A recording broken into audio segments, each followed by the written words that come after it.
ये सिर्फ कोडरमा के लोगों का प्यार, विश्वास है और भरोसा है। लोगों ने एक तरफ सांसद से मंत्री बनते हुए 5 साल का उनका कार्यकाल देखा है, हमारा भी कार्यकाल देखा और ख़ास करके तीसरे लॉकडाउन से लेकर के कोविड जैसी परिस्थितियों में भी प्रवासी मज़दूरों का साल हो, छात्रों, युवाओं का सवाल हो और लोगों ने ये देखा है कि सरकार कोई हो मंत्री, कोई हो मुख्यमंत्री भी हैं कि हमारा जो पक्ष है वो जनता का पक्ष है, लोगों के पक्ष में और वो एक सीमा से परे नहीं है।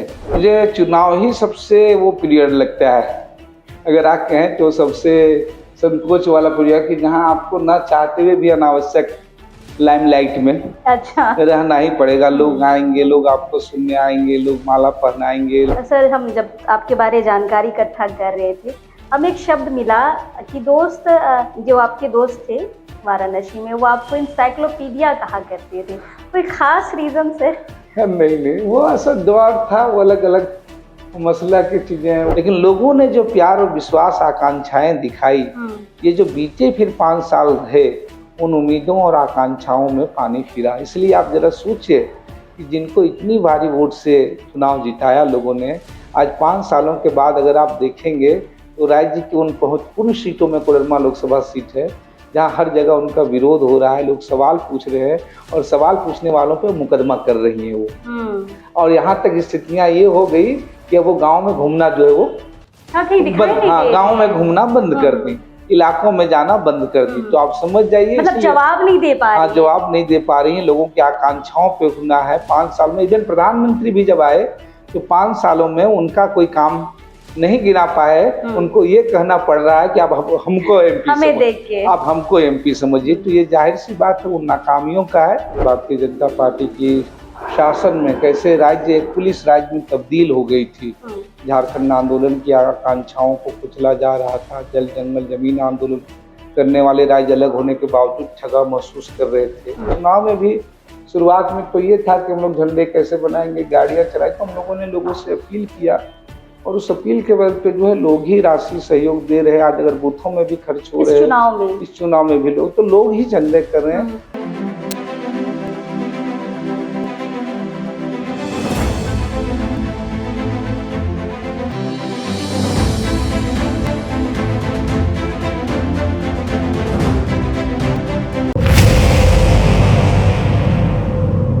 झारखंड की वर्तमान राजनीति में कई नेता और विधायक हैं, लेकिन इन सब के बीच एक खास चेहरा है जिसे झारखंड की जनता एक खास शब्द से उनको पुकारती है, और वो है 81 में एक। फिलहाल ये खास चेहरा जो है वो बगोदर के 3 बार के विधायक रह चुके हैं और इस बार वर्तमान में इंडिया महागठबंधन के कोडरमा लोकसभा सीट से प्रत्याशी हैं। और सबसे खास पहचान कॉमरेड महेंद्र सिंह के बेटे हैं। वही कॉमरेड महेंद्र सिंह जो दलितों के लिए, किसानों के लिए, मजदूरों के लिए, गरीबों के लिए बेखौफ आवाज हुआ करते थे और उनकी बेखौफ आवाज को दबाने के लिए साल 2005 में उनकी हत्या करवा दी गई। लेकिन उस घटना के बाद एक ऐसा जन नेता उभर कर सामने आया जो आज लोकसभा का चुनाव लड़ रहा है। फिलहाल विनोद सिंह जी हमारे साथ है, जिस 81 में एक नेता की बात कर रहे हैं, जिसे जनता पुकारती है जिन नाम से। विनोद जी हमारे साथ है। सर, सबसे पहले तो जोहार। सर, बहुत सारे इंटरव्यू हो चुके हैं आपके और कल चुनाव है। हम थोड़ा बहुत राजनीतिक चर्चा करेंगे, थोड़ा बहुत आपको समझने की भी कोशिश करेंगे। सर, 24-25 साल का एक लड़का जो आयशा में छात्र राजनीति करता था, जिसे चुनावी राजनीति से कोई सरोकार नहीं था, आज वो लोकसभा का चुनाव लड़ रहा है। उस सफर से लेकर इस आज तक के सफर पर क्या कहिएगा, इस पल को क्या कहिएगा? हम बिल्कुल, अगर आप कहें तो उस सफर से जरूर चुनावी राजनीति पे तो नहीं थे, लेकिन राजनीतिक सजगता, राजनीतिक आंदोलनों में भागीदारी, राजनीतिक सक्रियता एक स्टूडेंट होने के नाते, एक नागरिक होने के नाते थी, वो उससे अलग नहीं थी। जरूर वो फ्रंट लाइन में आकर के राजनीतिक रूप से भाग लेना, चुनाव लड़ना, वो एक डिफरेंट था। लेकिन वो यह भी अब एक लंबा समय हो चुका है, करीब 2005 से लेकर के अब तक जो है 20 साल हो चुके हैं। तो यह भी बात अब थोड़ी पुरानी हो गई। फिर भी सफर को कैसे देखते हैं सर? पुरानी तो है लेकिन बिल्कुल, इस सफर में लगातार जो हमारी कोशिश रही 2005 से लेकर के अब तक, चूँकि झारखंड में भाकपा माले या जहाँ से मैं विधायक रहा हूँ, एक कोई बड़ी संख्या नहीं, लेकिन उसके तमाम चीज़ों के बावजूद लोग राज्य में बगोदर, बगोदर से बाहर तमाम लोग एक खास निगाह से देखते हैं कि अगर कहीं कोई हमारी बात नहीं सुन रहा है, चाहे विधानसभा के पटल में रखने के लिए या राज्य की सड़कों में जायज सवालों पे जो है आंदोलन में साथ देने के लिए, तब बगोदर के विधायक जो है हमारी बात सुनेंगे, हमारी बात वहाँ रखेंगे, हमारी बातों के लिए लड़ेंगे। ये एक जो विश्वास यकीन लोगों को बना है, ये प्रेरणा देता है और हमारी कोशिश यही रहती है। जाहिर सी बात है, सीमाएं हैं संसदीय राजनीति की, संख्या बल की, उन तमाम सीमाओं के बावजूद जो आम जनता है, वो चाहे छात्र हो, नौजवान हो, आदिवासी हो, उनकी कोई बात जो भी है वो मुखरता के साथ सदन में रखी जाए और ज़रूरत के समय सड़कों में भी उन आवाज़ों के साथ खड़ी हो जाए। यही एक हमारी कोशिश रही है। बिल्कुल, ये तो थोड़ा बहुत सफ़र का सर ने बता दिया। सर बीएचयू से आपने वहाँ से डिग्री हासिल की, फिर मुंबई गए आप, फिल्मों में जाना चाहते थे, एड शूट में जाना चाहते थे। सडनली राजनीति में आने के बाद थोड़ा-सा ये मानसिक। बिल्कुल, पहली बात तो मैं बता रहा हूँ, फिल्मों में जाना और ये सब चीज़ों पे कोई मसला नहीं था। ज़रूर आम तौर पे कैमरे और फिल्म को लोग एक ही नज़र से सीधे फिल्म से ही देखते हैं, जैसे आप पत्रकारिता कर रही हैं, कई डॉक्यूमेंट्री कर रहे हैं, वो सब मसला नहीं था। लेकिन लगातार स्टूडेंट्स के समय से theatre, speech play, fine arts के छात्रों से मित्रता थी, सोसाइटी थी और फिर उसी समय तमाम समूह जो खास करके आंदोलनात्मक डॉक्यूमेंट्री वगैरह बनाते हैं, कई चीज़ों में उन लोगों से लगाव था। डॉक्यूमेंट्री और उसी दौर में हम लोग ने एक ग्रुप था उस समय, एक था तो एक फीचर फिल्म बनाने की भी कोशिश की गई थी, बनी भी थी, खैर वो अपनी दुनिया है। लेकिन कुल मिलाकर के यही था, जहाँ भी रहें वो सामाजिक सरोकारों से जुड़ाव बना रहे।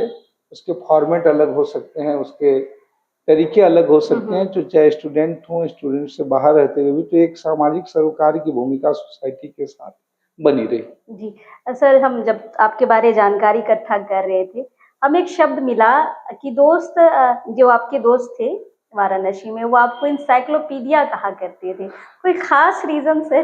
नहीं, वो ऐसा दौर था, वो अलग अलग मसला की चीजें, वो अखबारों और चीजें, हम लोग जिस फील्ड में जिस पे रहते थे तो उसकी जानकारी खास करके उस समय बनारस के बारे में, जैसे वो घुमक्कड़ी के सेंस पे करते थे, जैसे बनारस था, किसी भी शहर किसी चीजों को जानना, छान मारना, पढ़ने की एक रुचि जिस शहर में रहा और जिस शहर में रहे तो वहाँ खूब पैदल खाक छानना हमारी ये थी। बाद में एक डॉक्यूमेंट्री से भी जुड़ा, जिन्होंने बनारस पे काफी लंबा 1 साल का शूट काम किया था, बनारस के आध्यात्मिक पक्ष पे, बनारस के जो है भौगोलिक पक्ष पे, बनारस के जो कहते हैं आप उसकी जो दूसरे पक्ष हैं बनारस के, जो है अलग अलग धर्मों का, इवन बनारस में धर्म के विपरीत भी जो धाराएं रही है, कबीर से लेकर के रूढ़ी की आलोचना करनी, उस धाराओं को लेकर के भी तो लगातार घूमना जानना, तो उस लिहाज से अच्छा कहीं जाना, और बनारस गलियों का ही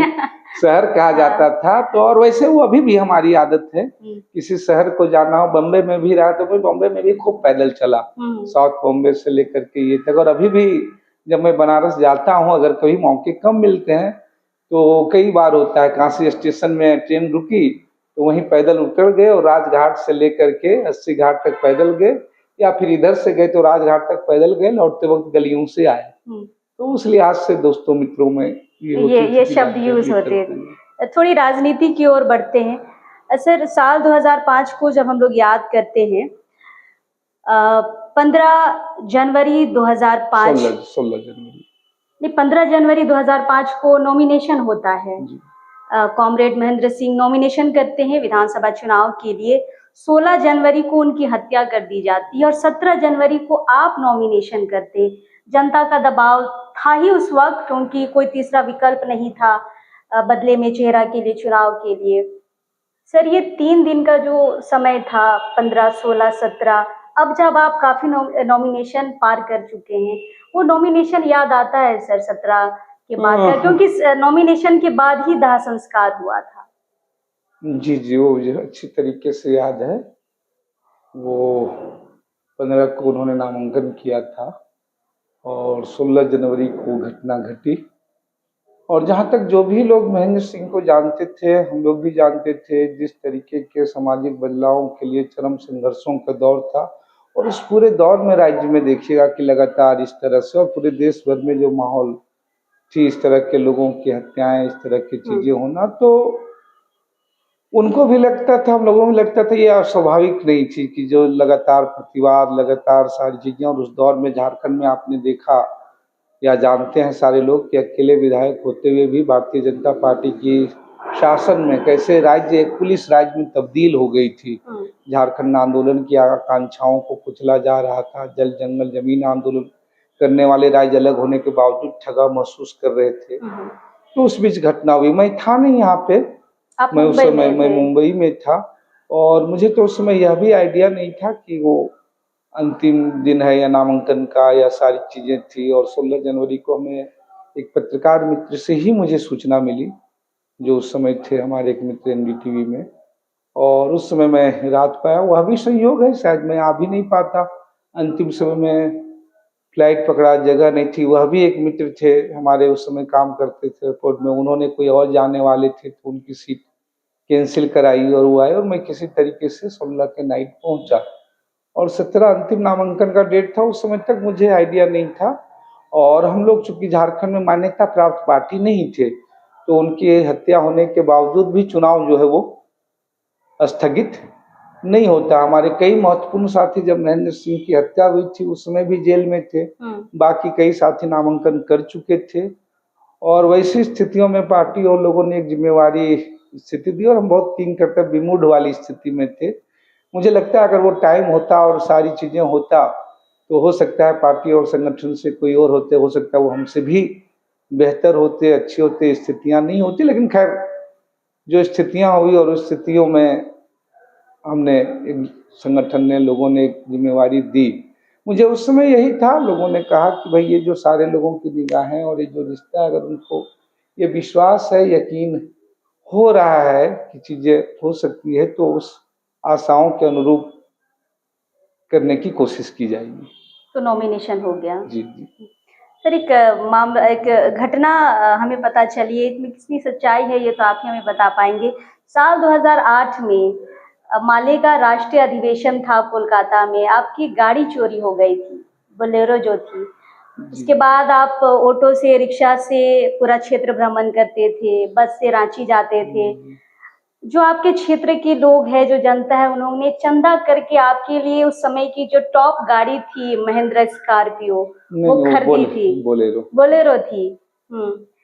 इसको कैसे देखते हैं सर कि जनता चंदा करके अपने विधायक के लिए, अपने जननेता के लिए गाड़ी खरीद रही है ताकि वो पैदल भ्रमण ना करे? बिल्कुल, गाड़ी एक जरूरी साधन है, कोई सब चीजों पे नहीं। और उसकी वजह से लोग देख रहे थे, चूंकि वो गाड़ी हम लोगों ने ली थी और लोन से लिया था, विधानसभा लोन से, और उस लोन को पूरा किए बगैर हमें दूसरी गाड़ी लोन से हम नहीं खरीद सकते थे, और वो हमारे वेतन से ऑलरेडी कट रहा था। और उस समय, उस दौर तक विधायकों का जो वेतन था वो सामान्य से भी बहुत कम था। वो इतने वेतन उस समय नहीं थे कि आप जो है 2 गाड़ी खरीद सकते हैं या सारी चीजें। तो हमारे पास कोई ऑप्शन ही नहीं बन पा रहा था कि मैं और एक कोई गाड़ी खरीदूं या फिर उसका लोन क्लियर करूं। और तब इसमें कोशिश हो रही थी ट्रेन से। बाकी से जाहिर सी बात है, कई जगहों में आने जाने में विलंब, क्योंकि गाड़ी एक आवश्यकता, कोई विलासिता की वस्तु एक जनप्रतिनिधि के लिए नहीं है। और तब लोगों ने कहा कि ठीक है, अगर ये चीजें इससे हो रही तो लोगों ने सहयोग किया, और फिर सहयोग के बल पर हम लोगों ने जो है गाड़ी खरीदी। मतलब इस घटना पे सच्चाई है? वो सिर्फ उस घटना में ही नहीं, उसके बाद भी बगोदर का विधानसभा चुनाव हम लोगों ने लोगों के बल पर ही उसमें भी लड़ा, चंदे पे भी लड़ा, सहयोग के बेलमुना। और आज भी जब हुआ, सबसे बड़ी मुझसे परेशानी हमारी की सबब यही थी, जब लोकसभा चुनाव लड़ने का इंडिया गठबंधन ने लिया, फैसला लिया, लोगों ने कहा, तो हम लोगों को था कि बगोदर तो लोग जानते हैं, बगोदर एक लंबे समय से था, इन कोडरमा लोकसभा एक बड़ा हिस्सा था, और कुछ जरूरी खर्च भी चुनाव आयोग के हिसाब से भी जो आवश्यक खर्चे हैं वो 96 लाख, फिर कई वो तो खर्च ज्यादा होते हैं, चुनाव आयोग का नियम है उसको पार्टी के खर्च में जोड़ देती है, कोई आते हैं बाकी चीज में। लेकिन हम लोगों के लिए पार्टी भी अलग नहीं है, इससे कोई पार्टी अलग से कोई, हमें लोग गांव संगठन चंदा करके, तो बड़ा मुश्किल था कि कैसे। तो इस चुनाव में भी शुरुआत में तो ये था कि हम लोग झंडे कैसे बनाएंगे, गाड़ियां चलाए, तो हम लोगों ने लोगों से अपील किया और उस अपील के बल पे जो है लोग ही राशि सहयोग दे रहे हैं। आज अगर बूथों में भी खर्च हो रहे हैं, इस चुनाव में भी लोग ही चंदे कर रहे हैं। और तमाम जो लोग हैं वो, और उसमें सारे किस्म के लोग हैं, छोटे व्यापारी, छोटे लोग, तमाम लोग, मित्र, शुभचिंतक, यहाँ बगोदर के अंदर, जिले के अंदर और राज्य के बाहर से भी, राज्य के अंदर से भी सब लोग करके लेकर के 10 रुपये से हजारों रुपये तक जो है वो लोग सहयोग कर रहे हैं और लोगों के बल पर ही चुनाव लड़ी जा रही है। सर, तमाम लोगों ने सहयोग किया, जितने लोग हैं, बाजार हों, व्यवसायी हों, छोटे मोटे काम काज करने वाले लोग हों, छोटे मोटे संवेदक लोग हों, तमाम चीजें लोग हों, और उन्हीं के सहयोग से बूथ मैनेजमेंट भी इन्हीं पैसों से हो रहा है। हाँ, जाहिर सी बात है, लोगों से करते चंदे के पैसे, वो भी कुछ करते, वो अभी जो कुछ आवश्यकता है, कई जगह तो अभी भी उसके बाद कई ऐसे बूथ हैं जहाँ लोग खुद कर रहे हैं, जहाँ लोगों को सोचना भी नहीं पड़ रहा है। सर, साल 2019 के चुनाव की अगर हम बात करें, लोकसभा के आंकड़ों की, तो जो सिटिंग सांसद यहाँ की अभी हैं अन्नपूर्णा देवी जी, 7 लाख समथिंग वोट लाई थी और सेकंड पोजीशन में आए थे बाबूलाल मरांडी जी, 2.5 लाख लगभग वोट थे। मार्जिन काफी लंबा है सर, फर्स्ट पोजीशन से सेकंड पोजीशन के बीच का मार्जिन बहुत ज्यादा है। इससे कितना चुनौतीपूर्ण आप समझ रहे हैं? मुझे लग रहा है यही सबसे चुनौती उनके लिए है। उनके लिए, क्योंकि लोगों ने एक उम्मीद के साथ, भारी उम्मीद और भारी आकांक्षाओं के साथ उनको वोट किया था, और वो वोट के पीछे एक उम्मीद थी। उसके पहले अगर देखें तो भारतीय जनता पार्टी मुश्किल से चुनाव जीती थी। 2014 में हम लोग अलग चुनाव लड़े थे, कोई गठबंधन नहीं था, फिर भी हम लोग सेकंड थे। 2009 में भी बाबूलाल मरांडी यहाँ से सांसद बने थे, हम लोग अकेले चुनाव लड़े थे, फिर भी जो है हम लोग सेकंड रहे थे। और अन्नपूर्णा देवी जी का जो है एक ये था कि चलिए, एक लंबी परंपरा रही है, राजद से रही है, वो लोगों से मिलने मिलने का रहा है, सारी चीज़ों से रहा है, तो एक विश्वास था लोगों की, चलिए ठीक है, पार्टी तो इन्होंने बदल लिया। और पार्टी को भी उस समय ऐसा उन्होंने पेश किया था कि वो नहीं, उनके साथ जो है दूसरे लोगों ने दोषी किया है, तो उनके इस झूठ पे लोगों ने यकीन किया, और इसलिए उनका भी, भारतीय जनता पार्टी का भी पूरे देश में उससे माहौल था, और तमाम लोगों ने, यहाँ के जो लोग हैं, लोगों ने आंख मूंद के विश्वास और इतना भरोसा दिया कि सबसे ज्यादा वोट उससे दिया। लेकिन लोगों ने जो प्यार और विश्वास, आकांक्षाएं दिखाई, ये जो बीते फिर 5 साल रहे, उन उम्मीदों और आकांक्षाओं में पानी फिरा। इसलिए आप जरा सोचिए कि जिनको इतनी भारी वोट से चुनाव जिताया लोगों ने, आज 5 सालों के बाद अगर आप देखेंगे तो राज्य की उन महत्वपूर्ण सीटों में कोडरमा लोकसभा सीट है, जहां हर जगह उनका विरोध हो रहा है, लोग सवाल पूछ रहे हैं, और सवाल पूछने वालों पे मुकदमा कर रही हैं वो। और यहाँ तक स्थितियां ये हो गई कि वो गांव में घूमना जो है वो गांव में घूमना बंद कर दी, इलाकों में जाना बंद कर दी। तो आप समझ जाइए, मतलब जवाब नहीं दे पा रही। हाँ, जवाब नहीं दे पा रही है, लोगों की आकांक्षाओं पे उठना है। 5 साल में इवन प्रधानमंत्री भी जब आए तो 5 सालों में उनका कोई काम नहीं गिना पाए, उनको ये कहना पड़ रहा है कि आप हमको एमपी आप हमको एमपी समझिए। तो ये जाहिर सी बात है, उन नाकामियों का है।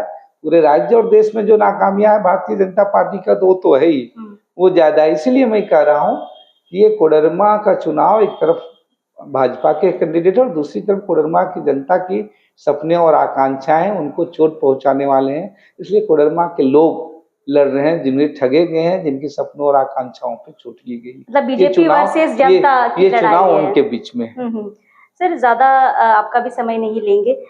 जब 14 सीटों की जब हम बात करते हैं, जब चुनाव की घोषणा हो रही थी, इस कोडरमा सीट को लोग बहुत हल्के में ले रहे थे, एक तरफा चुनाव होगा, ध्यान नहीं देना है। लेकिन जैसे जैसे अब डेट नजदीक आया, जितनी भी मीडिया है वो सारे के सारे कोडरमा में सबकी नजर आ गई कि अब कांटे की टक्कर होने जा रही है। तो जहां लोग ध्यान नहीं दे रहे थे, अब लोग कैमरा घुमा घुमा के उस सीट पर ध्यान दे रहे हैं, हॉट सीट बता रहे हैं। क्या कहिएगा, मेहनत है जनता की? जाहिर सी बात है, ये सिर्फ कोडरमा के लोगों का प्यार, विश्वास है और भरोसा है। लोगों ने एक तरफ सांसद से मंत्री बनते हुए 5 साल का उनका कार्यकाल देखा है, हमारा भी कार्यकाल देखा, और खास करके तीसरे लॉकडाउन से लेकर के कोविड जैसी परिस्थितियों में भी प्रवासी मजदूरों का सवाल हो, छात्रों युवाओं का सवाल हो, और लोगों ने ये देखा है कि सरकार कोई हो, मंत्री कोई हो, मुख्यमंत्री भी हैं, कि हमारा जो पक्ष है वो जनता का पक्ष है, लोगों के पक्ष में है, और वो कोई एक सीमा से परे नहीं है। वो सीमा में हो, चाहे नेतरहाट का भी फाइलिंग फील्ड रेंज का आंदोलन का हो, उस आंदोलन और सवालों के साथ, चाहे खुट्टी का मसला हो, चाहे कोडरमा के मायका के सवाल हो, चाहे किसी भी पुलिस उत्पीड़न का सवाल हो, चाहे छात्र युवाओं के हित और उनके भविष्य के सवाल हो, उन हर सवालों पे सदन के अंदर जो कारगर भूमिका हो सकती है और सड़कों में उन आंदोलनों के साथ खड़ा होना। तो ये जो पिछला इतिहास है, ये जो समय है, उसकी वजह से आज उन तमाम जगहों में कई जगह, जाहिर सी बात, इतने 10 दिनों के समय में कोई जा नहीं सकता, 2,500 से ज़्यादा बूथ हैं, लेकिन खुद लोग मोर्चा संभाल लिए हैं। बिरनी की जनसभा वही बताती है सर। बिल्कुल, आपने देखा कि जब, इसीलिए हमने कहा कि उस समय में कोई स्टार प्रचारक नहीं था, कोई हेलीकॉप्टर नहीं था, कोई पंडाल नहीं था हम लोगों के बैठने के लिए अपनी जो करते हुए, कोई कुर्सियां नहीं थी, इसीलिए हम लोगों ने सभा भी थोड़ी देर से ही रखी कि धूप है, और लोगों को जिस तरीके से प्यार उमड़ रहे हैं, तो यही प्यार है लोगों। लेकिन वो जनसभा को देख के नहीं लगा सर कि यहाँ कम से कम 40-42 डिग्री तापमान का यहाँ गर्मी चल रहा है, वो जनसभा नहीं बता पाई। लोग इतने कचाकच भीड़ थे, आपने भी वो वीडियो देखा होगा। सर आखिरी सवाल हम करेंगे कि अभी का जो वर्तमान राजनीति है, जो भी विधायक है, सांसद है, बहुत भौकाली के साथ चलते हैं, 10 गार्ड होते हैं, जहाँ भी जाते हैं भीड़ को साइड करते हैं, नेता को आगे जाने देते हैं। उस सब के बीच में आप एक अलग नेता के रूप में दिखते हैं। आप नॉर्मल व्यक्तियों की तरह घूमते हैं, फुटपाथ पे चलते हैं, गार्ड्स बहुत कम हैं आपके पास, ड्रेस में भी नहीं रहते हैं कभी-कभी। तो सर क्या आपको भौकाली पसंद नहीं है? नहीं, बिल्कुल, बल्कि मुझे चुनाव ही सबसे वो पीरियड लगता है, अगर आप कहें तो सबसे संकोच वाला पीरियड, कि जहाँ आपको ना चाहते हुए भी अनावश्यक लाइमलाइट में रहना ही पड़ेगा। लोग आएंगे, लोग आपको सुनने आएंगे, लोग माला पहनाएंगे, लोग चीजें होगा। अब चूंकि चुनाव होता है तो इसकी वजह से 2-3 गाड़ी भी, क्योंकि कुछ लोग पर्चा बांटते होंगे, कुछ बाकी सारी चीजें होंगी। नहीं तो ऐसे 5 साल में सिंगल गाड़ी में अकेले रहता हूँ। गार्ड 1-2 रहे, चूंकि वो भी उस घटना के बाद कॉमरेड महेंद्र सिंह तो कभी गार्ड भी नहीं रखे थे, वो जनता का दबाव था, लोगों का, तब जा करके हुआ। जहाँ गए वहाँ एक आध कोई साथी मिल गए, बाकी चीजें हुए, फिर वो वहीं छूट गए। तो यही मुझे सरल और सहज, हमारे लिए वही सहज है। चुनाव की स्थितियां और ये जो होता है वो थोड़ा मेरे लिए असहज है। अपने विधानसभा में भी देखा होगा, जब भी लोगों ने देखा हो, वो ना बात रखना, फिर उठते हुए टहलते हुए बहुत नॉर्मल लगते हैं आप, बिल्कुल आम जनता के बीच के लगते हैं। यही सरल है, यही सहज, स्वाभाविक, तो यही चीज होना ही चाहिए। लेकिन अब हमारे लोकतंत्र, हमारी चीजें, प्रक्रिया ऐसी होती है कि आपके चयन के साथ ही आपकी दूरियां जो है, गैप जो है, बढ़ा देती है। हाँ। सर एक रात का बस डिफरेंस है, कल सुबह 7 बजे से यहाँ चुनाव शुरू हो जाने हैं, 7 से 5 बजे का समय है। सर आखिरी अपील कुछ करना चाहेंगे जनता से? मैं बस यही कहूँगा, आप तमाम लोगों को आपने बीता हुआ कल देखा है, और जिस तरीके से लोगों का प्यार भरोसा मिला है, और जो सबसे बड़ा सवाल है कोडरमा के प्रवासी श्रमिकों के सवाल हैं, जो यहाँ सवाल हैं मायका मजदूरों का, केसर मजदूरों का, उनका, झारखंड की पहचान जो है औद्योगिक राज्य में, लेकिन यह इलाका जो कृषि सेंटर हो सकता था वह भी, और लोगों ने शिक्षा मंत्री तक का सफर देखा, लेकिन जो है हायर एजुकेशन में गिरिडीह कोडरमा सबसे पिछड़े जिलों के रूप में चिन्हित है। और आज़ादी क्या, गणतंत्र के 75 साल बाद भी 300 से ज़्यादा गांव जो है सड़कों से जुड़ने बाकी हैं। ये सारे सवाल हमारी प्राथमिकता है। अंतिम बात मैं लोगों से यही कहूँगा कि तमाम आपकी कोशिशों चाह के बावजूद इन 10-15 दिनों में 2500 बूथों में हर जगह पे जाना तो संभव नहीं हो पाया। जहाँ नहीं मैं जा पाया वहाँ भी तमाम लोग रहे, हमारी कोशिश रही, लेकिन अब आप ही हैं, आप ही मोर्चा संभालें, आपके बल पर ही ये चुनाव लड़े जा रहे हैं, आप ही इसके जीत हैं, आप ही इसके कर्ता हैं, आप ही इसके धर्ता हैं। धन्यवाद, शुक्रिया। बहुत बहुत धन्यवाद सर, आपने बहुत कीमती समय हमें दिया। फिलहाल हम लोग विनोद सिंह को सुन रहे थे, थोड़े से उनके राजनीतिक जीवन को भी, थोड़े से उनके अपने जो राजनीति से पहले के जीवन थे उनको हमने समझने की कोशिश की है। फिलहाल कल चुनाव है, अब ये 4 तारीख को देखना होगा कि हॉट सीट कहे जाने वाली कोडरमा लोकसभा सीट में किसकी जीत होगी, किसकी हार होगी, ये जनता पे डिपेंड है। फिलहाल अब इस वक्त के लिए जोहार रहेगा।